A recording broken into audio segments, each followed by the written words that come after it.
UP के CM Yogi Adityanath के कठमुल्ला वाले बयान पर बवाल बढ़ता ही जा रहा है। पहले नेताओं ने, अब मुस्लिम धर्मगुरुओं ने इस बयान पर ऐतराज जताया है। एक तरफ सीएम योगी आदित्यनाथ हैं जो कहते हैं कि समाज में वैज्ञानिक तैयार हो, लेकिन अब इस बयान पर लड़ाई नई दिशा में बढ़ती जा रही है। देखिए, उत्तर प्रदेश के मुख्यमंत्री ने पहले कठमुल्ला पर बयान दिया और फिर विधान परिषद में जो कहा उस पर बवाल छिड़ गया। योगी ने कहा कि परंपरागत मुल्ला और मौलवी बनाने की बजाय वैज्ञानिक बनाना चाहिए, तो इस पर देश के भाईजान भड़क उठे। हम तो परंपरागत मुल्ला और मौलवी बनाने की बजाय हम वैज्ञानिक बनाना चाहते हैं। एपीजे अब्दुल कलाम बने तो वैज्ञानिक बने। स्कूलों में फ्री एजुकेशन की व्यवस्था की जा रही है, आधुनिकीकरण किया जा रहा है। ये डबल इंजन की सरकार पैसा उपलब्ध करवा रही है, लेकिन कठमुल्लापन की संस्कृति नहीं चलेगी। योगी बार बार मुल्ला मौलवी और कठमुल्ला कह रहे हैं। इसके पीछे उनकी मंशा को लेकर विपक्ष अपनी रोटियां सेकने की कोशिश कर रहा है।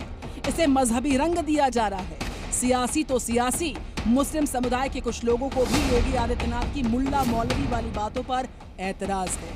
समाज में लिए हिंदुस्तान में सब बराबर है, चाहे हिंदू हो, चाहे मुसलमान हो, सिख हो, चाहे सिकाई हो, भाई सब हमारे लिए भाई भाई हैं। ये गलत बयान है तो गलत है। जो हमारा मजहब है हम बढ़िया से कर रहे हैं, किसी का दबाव नहीं है। और योगी जी, आप कुर्सी पे बैठे हैं, सीएम पद पे, उस बारे में सोचिए, धर्म पे टीका टिप्पणी मत कीजिए। क्यों खफा दिख रहे हैं लोग? योगी आदित्यनाथ के मुल्ला मौलवी वाले बयान से देश में मुसलमान समुदाय के एक बड़े तबके के बीच ये क्लियर समझ है कि मदरसों में बच्चों को जो तालीम दी जा रही है वो उन्हें साइंस, टेक्नोलॉजी या फिर दुनिया के बारे में नहीं, बल्कि दीन, इस्लाम और तबलीग से जोड़ रही है।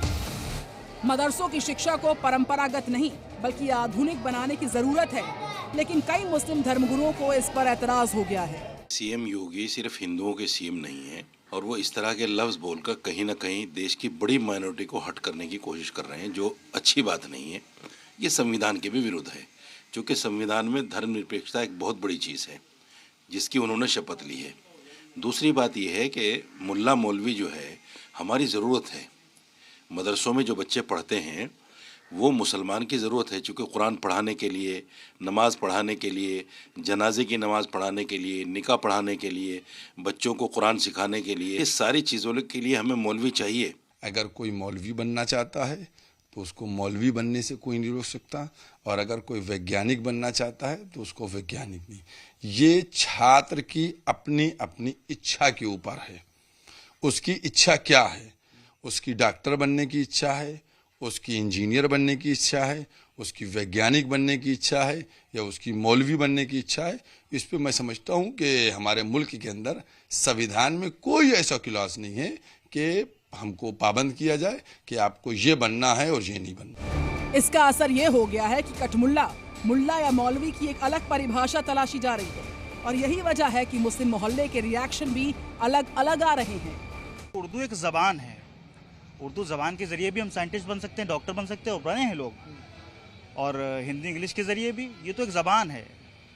तो मुझे लगता है कि बेकार इस बयान में उनके कोई दम नहीं है। संविधान चालू है, आज़ादी चालू है हर आदमी की। हर आदमी आज़ाद है, किसी के कोई दबाव में कोई नहीं रह सकता, ना कोई एक वर्ग की बात कर सकता। मदरसों को आप हाईटेक बनाइए, जैसे प्रधानमंत्री जी ने आने से पहले कहा था एक हाथ में गीता एक हाथ में कुरान होना चाहिए। तो भाई बताइए, जब आपके पास इंफ्रास्ट्रक्चर इतना मजबूत है नहीं तो आप कहां से एक हाथ में गीता एक हाथ में कुरान और कंप्यूटर आप देंगे? योगी आदित्यनाथ के शासन को सांप्रदायिक भेदभाव पर खड़ी हुकूमत बताकर विपक्ष अब तक जिस तुष्टीकरण के बूते मुस्लिमों को वोट बैंक की तरह इस्तेमाल करता रहा, योगी आदित्यनाथ डायरेक्ट उसी पर वार कर रहे हैं। लेकिन यहाँ पर ध्यान रखने वाली बात तो ये है कि इससे देश के आम मुसलमान चिंतित नहीं हैं। परेशानी उनको हो रही है जो चीजों को मजहबी चश्मे से देखते हैं। ब्यूरो रिपोर्ट, जी